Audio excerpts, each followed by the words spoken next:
Hi అండి. నమస్తే. మరొక మంచి రెసిపీతో మీ ముందుకొచ్చానండి. ఈ మధ్య బాగా వైరల్ అయిన స్వీట్ రెసిపీ. ఇది బ్రెజిలియన్ ఫేమస్ స్వీట్ రెసిపీ అండి. కేవలం 3 పదార్థాలు ఉంటే చాలు ఈ స్వీట్‌ని ఇంట్లోనే ప్రిపేర్ చేసుకోవచ్చు. ఇప్పుడు దీన్ని ఎలా ప్రిపేర్ చేయాలో చూద్దాం.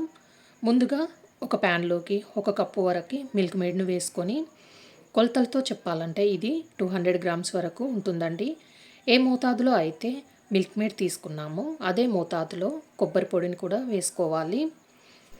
ఇందులోనే 1 టేబుల్ స్పూన్ వరకు బటర్ని వేసుకొని లో ఫ్లేమ్లో ఒక 4-5 నిమిషాల పాటు దగ్గర పడేంత వరకు కలుపుకోవాలి.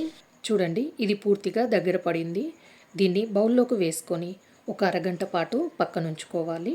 అంతలోపు ప్యాన్లోకి ఒక కప్పు వరకు షుగర్ని వేసుకొని, ఒక కప్పు వరకు వాటర్ని పోసుకోండి. షుగర్ కరిగి మరిగిన తర్వాత ఇది కొంచెం బ్రౌన్ కలర్లోకి చేంజ్ అవుతుంటుంది. అలా చేంజ్ అయ్యే వరకు కలుపుతూనే ఉండాలి, లేకుంటే అడుగంటుకుంటుంది. ఇలా షుగర్ కరిగి బాగా మరిగిన తర్వాత చూడండి, మనకు క్యారమెల్ రెడీ అయిపోయింది. ఇప్పుడు దీన్ని స్టవ్ పై నుండి తీసేసి రెడీగా పక్కనుంచుకోవాలి.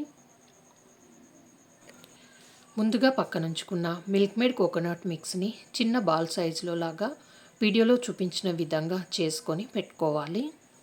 ఇప్పుడు వీటిని షుగర్ క్యారమెల్లో కోట్ అయ్యే విధంగా డిప్ చేసుకోవాలండి.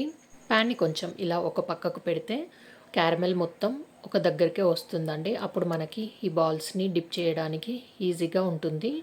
ఇలా డిప్ చేస్తూ ఒక ఫోర్క్తో తీసి ప్లేట్లోకి పెట్టుకొని ఒక 10-15 నిమిషాల పాటు పక్కనుంచుకోవాలి. అంతే అండి, మన బ్రెజిలియన్ ఫేమస్ స్వీట్ రెడీ అయిపోతుంది.